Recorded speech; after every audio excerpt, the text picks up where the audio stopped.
మాకన్నా ఎక్కువ పేర్లు మీకే తెలుసు, but as part of formality I will tell the names. పుట్ట వెంకట మాధవి, ఈవిడ నేరస్తుడు గురుమూర్తి యొక్క జీవిత భాగస్వామి, 30 సంవత్సరాల వయసు ఉంటుంది. వీళ్ళు జేపీ చెరువు అని చెప్పేసి ఉన్నటువంటి విలేజ్లో ప్రకాశం డిస్ట్రిక్ట్ నుంచి నేటివ్ ప్లేస్. ఇక్కడ వచ్చి జిల్లెలగూడలో వాళ్ళు నివాసం ఉంటున్నారు. ఇక్కడ ఇతను నేరస్తుడు గురుమూర్తి 39 సంవత్సరాలు. ఇంతకుముందు ఆర్మీలో పనిచేసి వచ్చాడు, ఫుల్ టర్మ్ అతను ఆర్మీలో సర్వ్ చేసి వచ్చాడు. వచ్చిన తర్వాత ఇక్కడ చిన్న చిన్నగా ప్రైవేట్ దాంట్లో కానీ అక్కడ ఉద్యోగాలు చేసుకుంటూ జీవితం సాగిస్తున్నాడు సెక్యూరిటీ గార్డ్గా. ఈ క్రమంలో వీళ్ళకిద్దరు వాళ్ళకున్న ఇద్దరు ఉన్నప్పుడు వీళ్ళు ఈ సంక్రాంతి సందర్భంగా వాళ్ళ పిల్లలతో పాటు ఈ డిసీజ్ యొక్క రిలేటివ్స్ ఇంటికి వెళ్ళడం జరిగింది. వెళ్ళి అక్కడ ఉండి మళ్ళీ రిటర్న్ వచ్చడం, మళ్ళీ రావడం, మళ్ళీ వెళ్ళడం జరుగుతుంది. ఇట్లా సంక్రాంతి ముందు రోజు, సంక్రాంతి రోజు కూడా జరిగింది. 15th నైట్ వచ్చారు. 16th మార్నింగ్ రోజు అతని ఆవేశంతో ఇప్పుడు మా చుట్టాల దగ్గర బాగా ఉంది కదా, మంచిగా పిల్లలు అక్కడే ఉన్నారు అని మళ్ళీ అనేటువంటి అనాలోచితపూర్వమైనటువంటి ఒక అనవసరమైనటువంటి లైక్ సడన్ ప్రొవొకేషన్ అని కూడా అనలేము, దీనికి పర్పెట్రేషన్ ఉంది, దానికి ప్లానింగ్ ఉంది. పిల్లల్ని అక్కడే ఉంచేసి వచ్చాడు. ఇతని ఈ విషయాలు అకారణంగా గొడవ పెట్టుకుని అతని వైఫ్ మీద దాడి చేయాలనే ఉద్దేశంతో ఎవిడెన్స్ పిల్లలు ఉంటే తెలుస్తుందని చెప్పేసి పిల్లల్ని వాళ్ళ చుట్టాల ఇంట్లోనే పెట్టేసి ఇక్కడ రావడం జరిగింది. వచ్చి భార్య పైన ఆ రోజు మార్నింగ్ ఆవిడని కొట్టడం స్టార్ట్ చేశాడు. తీసుకెళ్లి గోడకు ఆవిడ తలను స్మాష్ చేశాడు, గట్టిగా కొట్టాడు గోడకి. She sustained injuries and then అంటే షీ ఫెల్ డౌన్. అప్పుడు పైన కూర్చొని గొంతు నులిమేసేసి ఆవిడ చంపడం జరిగింది. ఇది ఎలా మనకు తెలిసిందంటే ఈ జరిగిన విషయాలన్నీ కూడా తర్వాత తీసుకెళ్లి నది అక్కడ చెరువులో ఎలా వేశాడు అని అన్నీ కూడా, ట్యాంక్లో ఎలా వేశాడు అనే అన్నీ కూడా మనకు వీళ్ళ ఈ రోజు వస్తువు వెళ్తున్నాడు కదా, మేము అతని ఎంక్వైరీ ఎగ్జామిన్ చేస్తున్నాం, మళ్ళీ పంపిస్తున్నాం, మళ్ళీ వస్తున్నాడు. ఆ ప్రాసెస్లో ఈరోజు ఉదయం వాళ్ళ ఈ అమ్మాయి చనిపోయిన వాళ్ళ అమ్మాయి మేనమామకు ఇతను చెప్పాడు జరిగింది ఏంటి ఇట్లా అని చెప్పేసి. ఆయన ముందు కన్ఫెస్ చేశాడు. ఆ కన్ఫెస్ చేసింది అతను వచ్చి మళ్ళీ మన పోలీస్ స్టేషన్ పిలిచినప్పుడు ఇలా జరిగిందని చెప్పాడు. ఇదంతా దీంట్లో ఇవన్నీ కొట్టడం జరిగిన తర్వాత, ఆవిడ చనిపోయిన తర్వాత ఆవిడ్ని ఇంట్లో ఉన్నటువంటి కత్తితో ఫస్ట్ లెగ్స్ కట్ చేసి, తర్వాత 2 చేతులు, బాడీ పార్ట్ ఒకటి, దెన్ తల, ఈ 4 పార్ట్స్ కట్ చేసి వీటిని ఒక వాటర్లో పెట్టి హీట్ చేస్తాం కదా మనం చిన్నప్పుడు స్నానం చేయడానికి పెట్టుకునే అటువంటి దాంట్లో పెట్టి చిన్న చిన్న పార్ట్స్ చేసిన అన్ని పెట్టి వాటి హీట్ చేశాడు, బాయిల్ చేశాడు. తర్వాత వాటిని తీసుకున్న బాయిల్ చేసిన తర్వాత ఈ పీసెస్ తీసుకెళ్ళి even it's two I don't understand how a person can behave like this. It's ultimate stature of barbaric nature, inhuman way of doing things. Utterly it is rarest of rare ways of doing and killing a person this way without ఏ మాత్రం పాశ్చాత్తాపం లేని విధంగా. ఆ ఇంట్లో చంపిన తర్వాత, ఆ చిన్న ఇల్లులో చంపిన తర్వాత ఒక ఇంట్లో రెంట్కుంటాడు అతను. చంపిన ఆ బాడీలో ఉన్న పార్ట్ తీసుకెళ్లి ఒక పెద్ద స్టవ్, వాళ్ళ ఇంట్లో గెస్ట్లు వచ్చినప్పుడు చేయడానికి ఒక స్టవ్ ఉంది, దానిపైన పెట్టేసేసి ఆ సిలిండర్ కనెక్షన్ ఇచ్చేసేసి ఈ బాడీ బాయిల్ చేసిన పీసెస్ని ఆ మంటలో పెట్టి కాల్చిన తర్వాత అన్ని పీసెస్ కాల్చిన తర్వాత అప్పుడు అతను అవి తీసేసి ఒక పెస్టల్తో దాన్ని రోకలి బండ దాంతో తీసుకొని ముక్కలుగా చేసి, అది వేడి అయింది కాబట్టి అది చాలా ఈజీగా ఉంటాయి కాబట్టి దాన్ని పగలగొట్టడం జరిగింది. చిన్న చిన్న పౌడర్ లాగా అయిపోయింది. అయితే లొకాట్ ప్రిన్సిపల్ ఉంటుంది. నేరస్తుడుగా నేరం చేసినప్పుడు తప్పకుండా ఆయన యొక్క ఎవిడెన్స్ అక్కడ వదిలిపెడతాడు. ఆ వదిలిపెట్టిన ఎవిడెన్స్ని పట్టుకోవడమే ఆ పోలీస్ అధికారుల బాధ్యత. సో ఆ ప్రిన్సిపల్ మాకు ట్రైనింగ్లో చెప్పిన ప్రిన్సిపల్ ఆధారంగా ఇతను చేస్తున్న తప్పులు అతను అనుకున్నాడు, అది ఎవరు చూడరు, ఎవరు ఒక్కడే ఉన్నారు కదా అని. కానీ we got sufficient evidence to prove this and we got that. చేసిన తర్వాత ఆ ముక్కలు అవన్నీ చేసి ఒక బకెట్లో వేసి 6 o'clock టైంలో ఈవినింగ్ తీసుకెళ్ళి అక్కడ ఉన్నటువంటి జిల్లాలో కూడా చెరువు దగ్గర తీసుకెళ్ళి పెద్ద చెరువు తీసుకెళ్ళి అక్కడ వేసాడు. వేసేసి ఒక బకెట్లో ఒక పెయింట్ చేస్తారు కదా, ఆ పెయింట్ వేసి దాంట్లో పెట్టి తీసుకువేస్తాడు. అది తీసుకెళ్ళినామంటే బకెట్ కంటైనర్ ఏది ఉందో అది సీజ్ చేయడం జరిగింది. దాని తర్వాత అతను Ashes I don't understand how to explain it. మీరు చాలా బాగా మీ ప్రెస్ వాళ్ళు చెప్తారు కానీ అది police officer I'm not able to explain you the way the cruel way is behaving. So అలా చేసిన తర్వాత దెన్ నీ కేమ్ బ్యాక్ హోమ్. మళ్ళీ మొత్తం అంతా పొద్దున్న నుంచి కడిగినట్టుగానే మళ్ళీ కడిగి వాసన రాకుండా చూసి మళ్ళీ వెళ్ళి పిల్లల్ని తీసుకొని వచ్చాడు.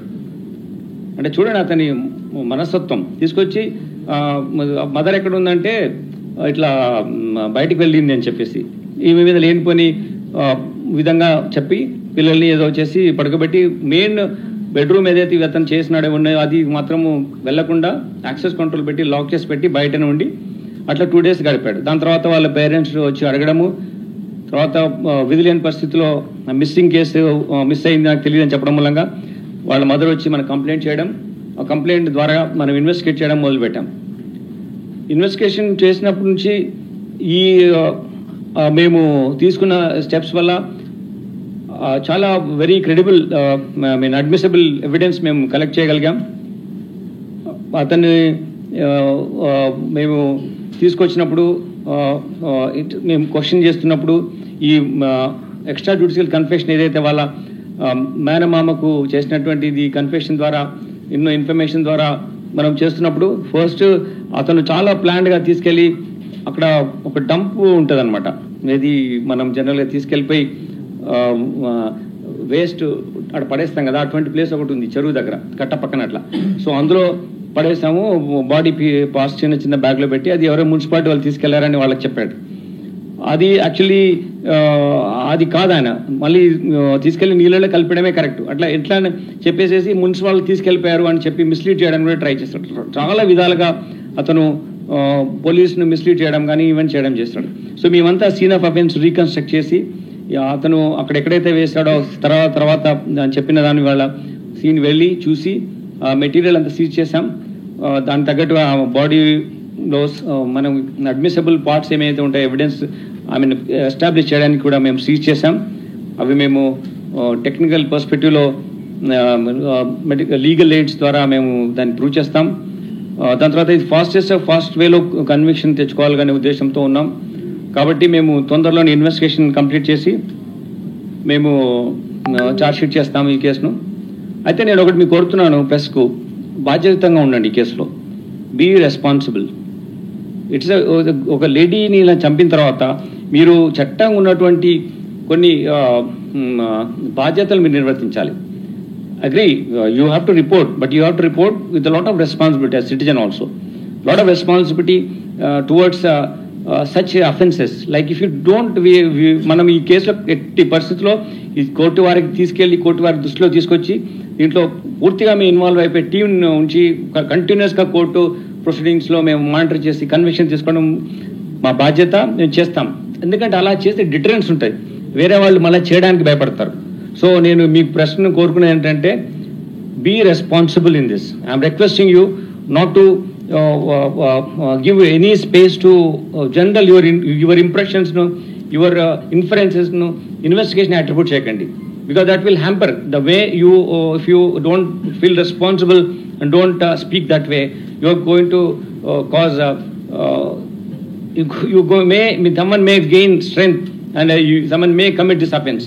So atla jaragakunda undalante mana andaram kalsi బాధ్యతగా, ఇది మన ఎవ్రీవన్ రెస్పాన్సిబిలిటీ. మన దగ్గర జరిగింది, మనము కేసు డిటెక్ట్ చేశాం. మా అధికారులందరూ చాలా కష్టపడి ఇన్ని రోజుల నుంచి చేసి ఈ కేసు ఒక లీగల్ వేలో సైంటిఫిక్ ఎవిడెన్స్తో దాడి చేశాం. చాలా టీమ్స్ పెట్టి మేము చేయడం జరిగింది. మీకు మేము మా ఇన్వెస్టిగేషన్ ప్రాసెస్లో so ultimately we got this case detected. The accused made extra judicial confession with some relative. ఆ బేసిస్లో మేము అతన్ని ఎగ్జామిన్ చేసినప్పుడు టోటల్గా ఆయన scene of offence different places తీసుకెళ్ళి చూపించడం జరిగింది.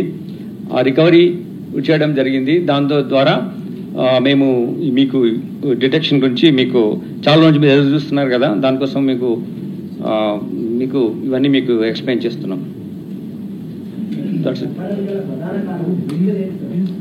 See, ఇతను by nature very cruel man. So అతను వచ్చిన తర్వాత భార్య ఇప్పుడు ఇక్కడ హైదరాబాద్లో ఉన్నాం కదా, మన చుట్టాలింట్లోనే హ్యాపీగా మా పిల్లలు ఉన్నారు కదా అని చెప్పింది.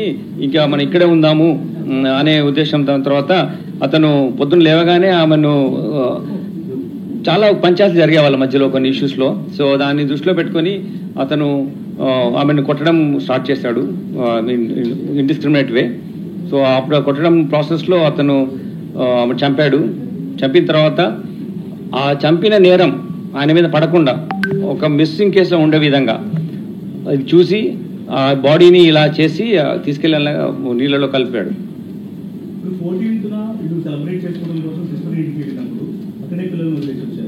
వాళ్ళ తర్వాత భార్య భర్తలు అదే రోజున ఇంటికి వచ్చేసారు. మళ్ళీ 15వ తారీఖున మళ్ళీ వాళ్ళ సిస్టర్ దగ్గరికి మళ్ళీ అప్పుడు పిల్లల్ని అక్కడే ఉంచి వచ్చారు.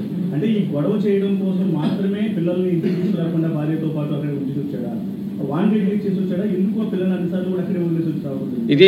ఇది basic crux of the investigation.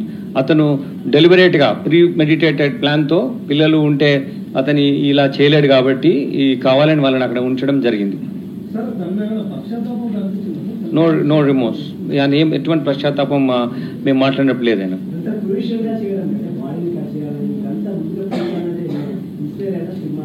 No nothing. మీరు ఏదో చెప్పినట్టున్నారు, అట్లేం లేదు. నేను అడిగాను స్పెసిఫిక్గా, అట్లేం లేదు. ఒకటే రౌండ్, దానికి ఎవిడెన్స్ ఉంది. ఒక రౌండ్లో అంతా బూడిద అయిపోయింది కదా, అది ఒక డబ్బాలో పెట్టుకుంటే దానికి క్లియర్ మాకు ఎవిడెన్స్ ఉంది. ఒక 2-3-4 hours చేశాడు. ఆ ఇంట్లోనే ఉన్నాడు, క్లీన్ చేయడము. అరౌండ్ 6 o'clock వెళ్ళి కలిపాడు. పొద్దున అరౌండ్ 10 o'clock ఇది ఇన్సిడెంట్ జరిగింది. ఇది కిరాతకమైన ఒక రేర్ వేలో ఈ behave with his wife. Is no way you can kill like this. No way you can try to screen the evidence by boiling the body, his own wife body. మళ్ళీ దాన్ని ఒక stove పెట్టి డైరెక్ట్గా బాడీని అక్కడ వేడి చేసి ముక్కలు చేసి, దిస్ ఈజ్ నాట్ ఒక వ్యక్తి చేయాల్సిన పని కాదు. అతనికి అటువంటి కిరాతకమైన నేచర్లో ఉన్నాడు అతను. That's what I'm telling you. అతను ఇంటర్నల్ ఇష్యూస్ ఉన్నాయి, అవి that's what I'm trying to tell you.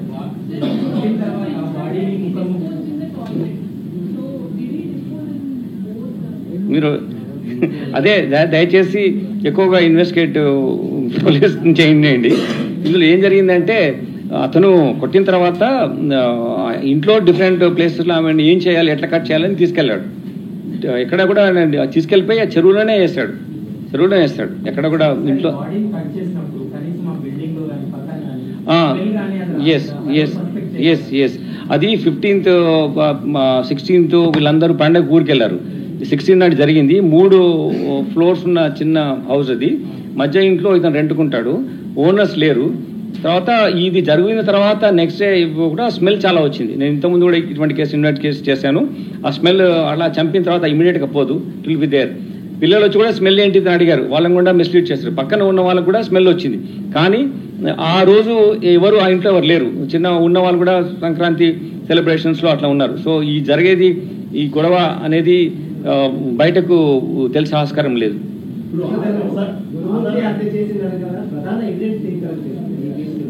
నేను కోర్టు వారికి ఇస్తాం అది.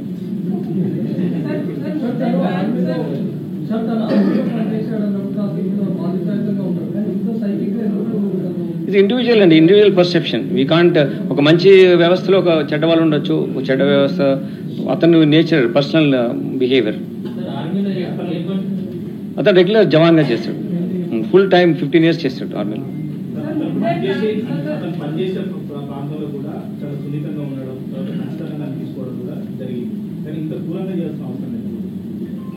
ఇండివిజువల్ యొక్క ప్రవర్తన మనము ఇంటర్నల్గానే ఉంటుంది. మనము there are 2 faces of a person sometimes. Like you can't really do with his wife and with outside world.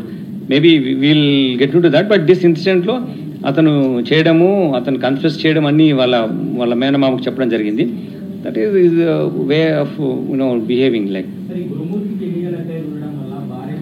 No, that is not at all has come anywhere in our investigation. No.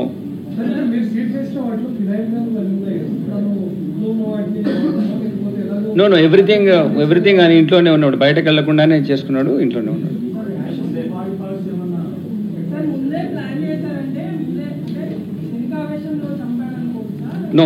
No క్షణికావేశం అనేది క్షణికావేశం కాదండి. ఇది pre plan. పిల్లల్ని అక్కడ ఉండము, వీళ్ళిద్దరు ఇక్కడ రావడము, వాళ్ళిద్దరైనా ఉండాలి, పిల్లల్ని తెచ్చుకోవాలా. పిల్లల్ని అక్కడే పెట్టాడు. క్షణికావేశం అనేది ఎక్కడ ఎస్టాబ్లిష్ కాలేదు. తర్వాత చాలాసార్లు మనం చూసాం, ఆ క్షణికావేశం అయినప్పుడు మళ్ళీ వచ్చి పోలీస్కి ఇన్ఫార్మ్ చేస్తారు. అలా చేయలేదు అతను. మొత్తం ఇంట్లో ఉండి అన్ని ఒక్కరోజు కాదు, ఇన్ని రోజుల వరకు అతను అలానే మిస్లీడ్ చేస్తున్నాడు సిస్టమ్. సో అది క్షణికావేశం కాదు, premeditated. And then he wanted to take, mislead the police by stealing the evidence.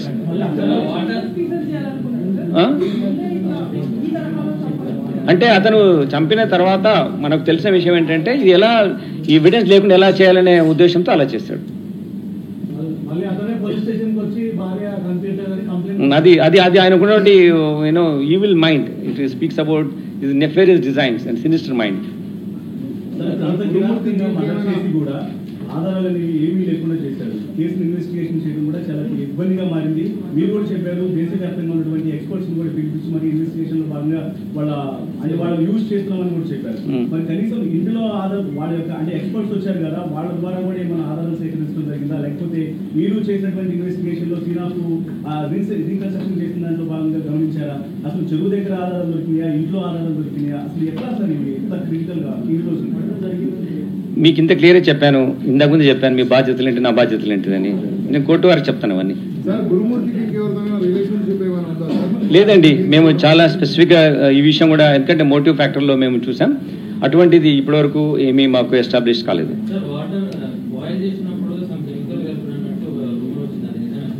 Nothing of that sort is there. No this is not involved. కేసెస్లో ఏం లేవు. అది చాలా బాగానే ఉన్నాడు, క్రూరంగా ప్రవర్తించాడు అంతే. నేను చూశాను, మాట్లాడాను, మళ్ళీ నాకు కూడా మీ ముందు మాట్లాడే ముందు ఒకసారి మళ్ళీ చూద్దామని. చాలా అందంగా కూడా ఉన్నాడు ఆయన, అట్లేం లేదు. Is so normal, but his behaviour is so cruel. Is very fit also. He can easily I asked him, how can you do it? ఆమె చాలా షార్ట్ ఉంటుంది సార్, ఈజీగా నేను కట్ చేసి పెట్టాను అన్నాడు. ఎట్లా చేసావు ఇదంతా అంటే, ఇంట్లో ఉన్న కత్తి యూజ్ చేశాను. ఇంట్లో ఉన్నది కొంచెం